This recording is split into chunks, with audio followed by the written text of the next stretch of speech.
Do you know why Daemon saw Daenerys there in his visions in episode 8 of House of the Dragon? Was it really Daenerys there, or was it someone else? Why does he see the White Walkers, the villains of the Game of Thrones? And what about that scene with a dead dragon? What does it mean? And the detail about Alicent's look that reveals a lot about her new face. Yeah, in this video I will talk about the end of this season and explain about the details, reference and secrets. If you wanna know, let's go.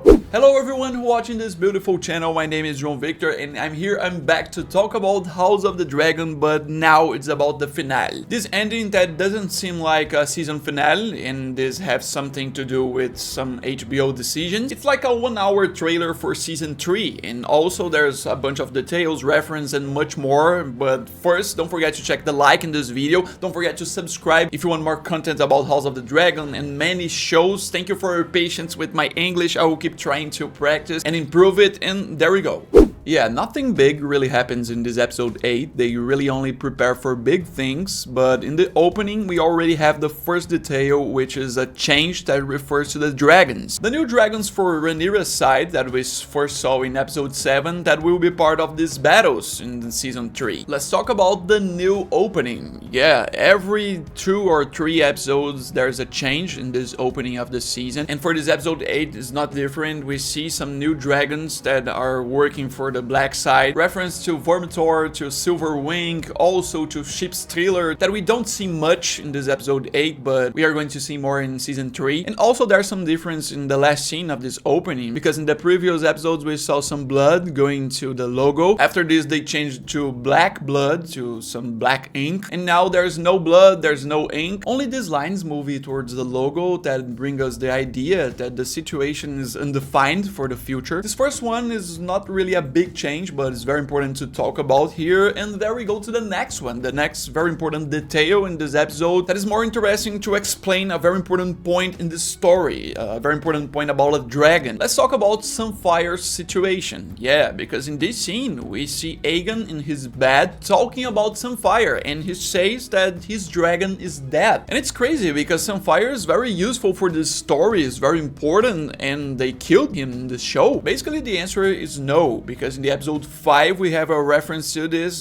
some information about Sunfire, which comes from the mouth of Criston Cole when he's talking to Alicent. He reveals there that the dragon was seriously injured and there was no way to take it to King's Landing, so he left the dragon at Rook's Rest with some guards watching over it. And the best explanation here is that they don't have much information about Sunfire anymore. Basically Aegon is not confirming anything about Sunfire in this scene. He is misinformed. He assumes that Sunfire is dead. And also, I won't talk about spoilers, but if you watched Game of Thrones, you know that there's someone there that mentioned what happens to Sunfire in the future. So Sunfire will be back. I won't tell how, I won't tell the spoilers, but he will be back. He's still alive. It's very important. And also, talking about Aegon in this scene, in the bad scene, we also have another detail in this scene that refers to his brother, Aemond. Let's talk about Aemond, the last heir. Yeah, now he's the heir of the throne. And the explanation for this comes in this same scene. When Aegon is talking to Larry Strong, he makes it clear that one of the most important parts of his body is burnt, and brings the idea that he can no longer have children, produce a new heir. Like his only one was Jaehaerys, he was killed in the first episode of this season, and he can no longer have any more, making Aemond the only possible heir now for the throne. So Aegon's legacy now dies with him, and the threat to Aegon now increases because his brother may actually want to kill him. Yeah, the green side is really full of problems, and in the show it's more separated than the books. But let's talk a little bit about the black side, the Rhaenyra side, because there's a problem there too. And one of these problems refers to Jace, because we have Jace encouraging a betrayal. Yeah, it's not really his intention, but we see Jace being rude with the bastards at the beginning, implying in the conversation that the bastards are only there because they need them. This gives the bastards, especially to Oath and Hugh Hammer, the idea that they are being used and will be discarded without a value. This indirectly encourages them to betray the cause. And I said in the other video about episode 7, when Rhaenyra decides to make the bastards some dragon riders, that's a risky decision because these bastards of simple origin have nothing to lose. If they betray someone, they will not be a disgrace to their noble house, because they are not noble. So it's already risky, and Jace still treats them like this, so it can get worse. Yeah, it's an important detail to see in the beginning of the episode, but let's go to the next one, because now talking about the black side, we have to talk about Daemon, the guy who keeps hallucinating every time. And also this betrayal point connects to another in the second half of this episode that refers to Adam. Let's talk about the true coward, and I'm not saying Adam's the true coward. It's like a line that he says in this episode refers to this. In this scene, when they are eating at the table, Adam says, "The time will come when we will see who among us is the true coward." And he looks to Oath, who smiles. So this scene is like Adam giving the idea that one of them may betray the cause in the future. Yeah, there's much reference to betrayal, to some problem that Rhaenyra can have in the future. She's very strong now, but it is a bit worrying. But let's go, let's talk about Daemon, still in the black side, because Daemon is the guy that have some visions in every episode of this season, and the most interesting one is in the last episode. And let's explain this vision, starting with the three-eyed raven. That's a big reference to Game of Thrones. This guy,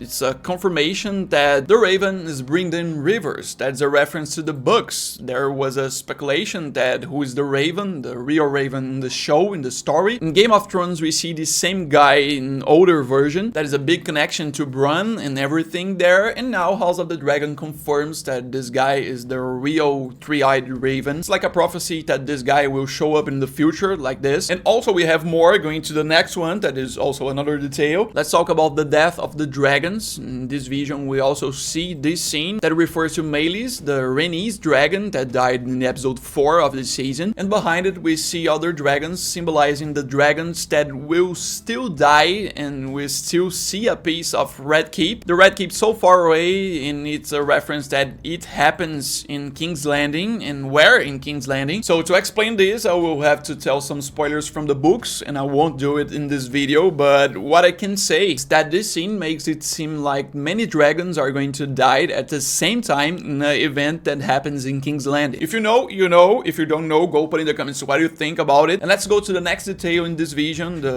basically one of the most important there. Let's talk about Daenerys Targaryen. Yeah, the favorite character of most fans of Game of Thrones franchise. Daemon sees her, and it's a reference to the prophecy of Mother of Dragons. And this is the moment in season 1 of Game of Thrones that she gives birth to the dragons in the middle of fire, the first Targaryen to have 3 dragons. And there's like 2 possible meanings for this. The first one is that Daemon may have known that she would be a different woman. A new Targaryen woman in the future will be the Mother of Dragons. And the second possible meaning is that he may have also thought it was Rhaenyra, and that this is one of the reasons he served her. Maybe he saw this woman in a vision in the same moment he's deciding about Rhaenyra, what he's going to do. And maybe he thought she is Rhaenyra. In the future, Rhaenyra will be the Mother of the Dragons. It might be something he's thinking about right now. Go put in the comments which one is the real meaning. And there we go to the next detail in the same vision that is most important to the show, to House of the Dragon, mostly to season 3. Let's talk about the connection between Daemon and Aemond. Yeah, this vision also gave us some clues about the future of them. First, we see Daemon sinking into the water in his visions, like he's dying there. And then in the vision, we see Helaena. She's there on purpose because she's linked to the prophecy of Aemond dying. Her brother, she's there because she wants Daemon to keep his path to fight against her brother. And after that, we see Helena's conversation with her brother Aemond, and there she says that Aemond will die in God's Eye, a region around Harrenhal that connects to Daemon's vision when he's sinking into the water. So basically this scene, this prophecy, this vision means that Aemond and Daemon will fight in the future in God's Eye, and both will die there. This is like the show spoiling itself, since Helaena never gets her prophecies wrong. And I think this was the moment she was the most direct in her prophecy in the entire show so far, because she speaks directly to Aemond, looking into his eyes. So it's a very important detail about the most anticipated battle in the show, a very important detail for the future for season 3. The sad thing is that season 3 will probably release in 2026, but we have more. Let's back to Rhaenyra. There's another detail there that refers to some dragon, that refers to Helaena. I'm talking about the dangerous dragon that Rhaenyra knows about it. Like in this scene, at the beginning of the episode, she's talking to Corlys, her hand, and they are talking about some war strategy. They are deciding about going to battle or wait because of the new dragons, the new bastards. And the thing here is that Corlys warned about the Grims because they are not so weak. They have some new dragons, they have Tessarion, and also Rhaenyra remembers that they have another one bigger than Tessarion, that is Dreamfire. That is Helena's dragon. We see a bit of her in season 1, but Helaena don't like to ride, she don't like to kill innocent people or even bad people. So this dragon stays in King's Landing at Dragon Pit, and we don't know if they are going to show this dragon in action in season 3 in the future. We really don't know, but they could change something. Basically in the show they are changing some new things, like Aemond now is weaker than in the books. In the books, Alicent don't betray him, and in the show Alicent is betraying the Green Calls, and let's talk about it. Let's talk about Alicent in blue. Yeah, it's very important, it's very symbolic, mostly if you consider the season 1 when we see a younger version of Alicent. Basically this blue dress symbolizes the return of her autonomy and freedom that she does not have when she's linked to the Grims. The last time we saw her wearing a dress like this, a blue dress, was in season 1 when she was younger. She's still friends with Rhaenyra, the war wasn't started, and when she was smiling, she was happy. When she got together with Viserys, she started wearing green and it symbolized loyalty to her house, and also she stopped smiling. In this episode we also have a reference to this. We see when she's talking to Rhaenyra that the simple fact of leaving King's Landing gives her relief. So this blue dress is so symbolic, and there's another symbolic thing, like an irony there. Let's talk about Alicent's fault, because it was her fault. In this scene we have Rhaenyra talking to Alicent and saying that she had to kill Aegon. And basically in the story we see that Alicent always warned her children, especially Aegon, that if Rhaenyra gets the throne, she was supposed to kill them. But Rhaenyra had no such intention. Alicent then encourages Aegon to challenge Rhaenyra's throne, and from that moment, because of Alicent's decision, Rhaenyra begins to have this intention of killing them, especially killing Aegon. Basically Alicent lied to their children that Rhaenyra wanted to kill them and ended up making her really want to. And it's really her fault. Yeah, that's a very important detail. Irony in this episode, in the last scene. Go put in the comments what you think, which detail and reference or secret here it's the best for you. Don't forget to check the like, it helps me a lot in this video. Don't forget to subscribe here if you want more content about House of the Dragon, about some new Game of Thrones universe videos. Next year we have another spin-off, we're going to talk about it here, and about some other shows. Thank you for watching, I'll be back soon, and bye.